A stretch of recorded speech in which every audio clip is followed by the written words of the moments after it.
Very good evening to all the dear listeners, to all the viewers and all the MCNs. Guys, आज के इस video में मैं आपसे बात करने जा रहा हूँ, मैं आपसे चर्चा करने जा रहा हूँ कि भारत सरकार ने जो अपने राजपत्र में डायरेक्ट सेलिंग एंटिटीज़ के लिए, डायरेक्ट सेलिंग कंज्यूमर्स के लिए और डायरेक्ट सेलर्स के लिए जो कुछ रूल्स दिए हैं, उनमें से दो रूल्स के ऊपर आज की इस वीडियो में मैं चर्चा करूंगा। Being a proud direct seller, और मुझे गर्व है और मुझे खुशी है कि कम से कम एक अथक प्रयास के बाद भारत की सरकार ने हमें रिकॉग्नाइज किया है। सभी direct selling, genuine direct selling entities को, डायरेक्ट सेलर्स को रिकॉग्नाइज किया है और अंततः उन्हें एक कानूनी महत्व मान्यता दिया है और शैक्षिक मान्यता भी मिल रही है, क्योंकि भारत के कुछ विश्वविद्यालयों में डायरेक्ट सेलिंग के ऊपर पढ़ाई शुरू हो चुकी है। तो हम कह सकते हैं कि भारत सरकार भी डायरेक्ट सेलिंग के पोटेंशियल को समझती है। जो भारत के सामने जो सबसे बड़ा चैलेंज है, बीमारी और बेरोजगारी, इन दोनों ही परेशानियों का समाधान डायरेक्ट सेलिंग है। और उसके बाद जो है, और फिक्की और केपीएमजी का रिपोर्ट भी है कि डायरेक्ट सेलिंग 2025 तक लगभग 1,80,00,000 लोगों को रोजगार देने की क्षमता रखती है और ये इसका जो सालाना टर्नओवर है लगभग 64-65 हज़ार करोड़ का हो जाएगा, जो वर्तमान में 12 से 15-16 करोड़ का चल रहा है।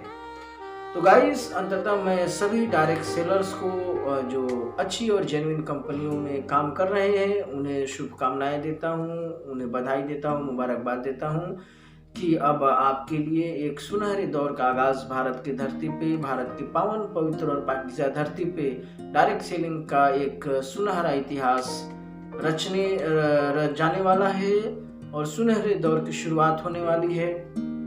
तो गाइस, मैं दो इसमें रूल्स के बारे में आपसे चर्चा करने जा रहा हूँ। पहला इसमें रूल है कि शॉर्ट टाइटल एंड कमिटमेंट। इसमें दो बिंदु हैं, जिसमें पहला बिंदु है कि दीज रूल्स में be called the consumer protection direct selling rules 2021। अर्थात ये जो रूल्स आए हैं इसको किस नाम से जाना जाएगा? तो इसको जाना जाएगा consumer protection direct selling rule 2021 के नाम से जाना जाएगा। और दूसरा इसमें बिंदु है कि they shall come into force on the date of their publication in the official gazette, यानी ये भारत के राजपत्र में जिस तारीख से ये इशू हुआ है उसी तारीख से माना जाएगा, ये जो है फोर्स में है। उसके बाद गाइस, इसमें दूसरा जो रूल है जो हमें दिया गया है वो एप्लीकेशन है। इसका मतलब है कि ये जो रूल्स हैं ये किन किन लोगों पे लागू होने वाले हैं। इसमें पहला है all goods and services bought और sold through direct selling. Direct selling के माध्यम से जितने भी गुड्स हैं यानी सामान हैं, उत्पाद हैं, और एंड सर्विसेज यानी कि सेवाएं हैं जो डायरेक्ट सेलिंग के माध्यम से दी जा रही हैं, उनके ऊपर लागू होने वाला है। दूसरा इसमें बिंदु है all models of direct selling. Direct selling के जितने भी मॉडल्स हैं उस पर भी लागू होंगी। तीसरा इसमें बिंदु है कि all direct selling entities offering goods and services to consumers in India.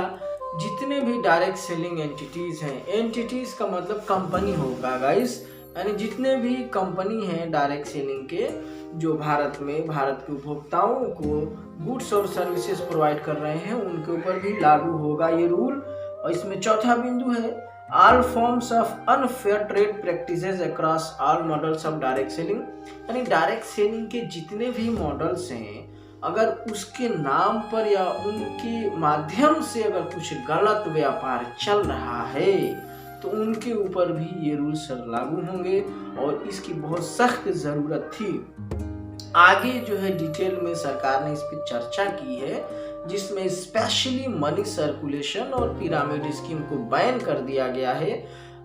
Further videos में मैं स्पेशली डिटेल्ड में मनी सर्कुलेशन क्या होता है, पिरामिड स्कीम क्या होता है, और ये जो पब्लिक में जो जनरल सी बातें हैं कि ये मनी सर्कुलेशन है, ये पिरामिड स्कीम है, उसके ऊपर बात नहीं होगी कि सरकार क्या समझती है, गवर्नमेंट ऑफ इंडिया इस पिरामिड स्कीम से और मनी सर्कुलेशन से क्या समझती है, ये मायने रखता है। और ये जो रूल है ये क्या कहता है पिरामिड स्कीम और मनी सर्कुलेशन के बारे में, तो फर्दर वीडियोस में आने वाले कुछ दिनों में और वीडियोस आएंगे लॉ के ऊपर, इस लॉस के ऊपर, तो उसमें डिटेल में मैं बताऊंगा गाइस। इसमें एक चौथा पॉइंट बताया गया है, बिंदु है इसमें कि this rule also apply to direct selling entity which is not establish in India but offers goods और services to consumers in India. यानी ऐसी कंपनी जो भारत में स्थापित नहीं हुई है, यानी जो विदेशी कंपनी है, फॉरेन कंपनीज हैं डायरेक्ट सेलिंग की, वो अगर भारत में जो है कंज्यूमर्स को, भारत के उपभोक्ताओं को गुड्स और सर्विसेज को ऑफर कर रहे हैं, तो उनके ऊपर भी ये रूल्स लागू होगा। तो गाइस छोटे छोटे वीडियोस को बनाकर मैं आपके सामने प्रस्तुत करूंगा। तो ये तो 13 रूल्स हैं टोटल, और हर रूल्स में कुछ बिंदुज हैं, कुछ पॉइंट्स हैं, उन सब पे चर्चा करूंगा। फिलहाल आज की इस वीडियो में सिर्फ 2 रूल्स पे मैंने चर्चा किया है, और अंत में मैं आपसे कहना चाहूंगा, जितने भी लोग मुझे सुन रहे हैं गाइस, 21st सेंचुरी की सबसे तेजी से बढ़ने वाला इंडस्ट्री डायरेक्ट सेलिंग इंडस्ट्री है, और ये डायरेक्ट सेलिंग इंडस्ट्री की पॉजिटिव फेज का, सकारात्मक पहलू का शुरुआत है भारत की धरती पे। हम सब जानते हैं कि कोई भी इंडस्ट्री होती है तो वो कई चरणों से गुजरती है। शुरुआती दौर में निगेटिव चरण होते हैं, फिर धीरे धीरे उसमें सक्सेस आता है, लोग काम करते हैं, विश्वास बढ़ता है, फिर वो पॉजिटिव फेज में आती है, फिर वो अपने जो है उरूज पे आती है, फिर उसके बाद यूटिलिटी स्टेज आता है उसका। उसी प्रकार से डायरेक्ट सेलिंग इंडस्ट्री का ये जो वर्तमान समय चल रहा है, ये बिल्कुल पॉजिटिव फेज है और शुरुआती दौर है। तो इस समय इस इंडस्ट्री का हिस्सा बन के इसमें अपने आप को इस्टेब्लिश करने का प्रयास करें। आने वाले वक्त में आप लीड करेंगे फ्रंट से। तो गाइस इस वीडियो में फिलहाल इतना ही। आपसे मिलेंगे नेक्स्ट वीडियो में तीसरे रूल्स को लेकर, और उसके जितने भी पॉइंट्स हैं सभी को डिस्कस किया जाएगा। फिलहाल इस वीडियो में इतना ही। तब तक के लिए धन्यवाद। Have a nice day.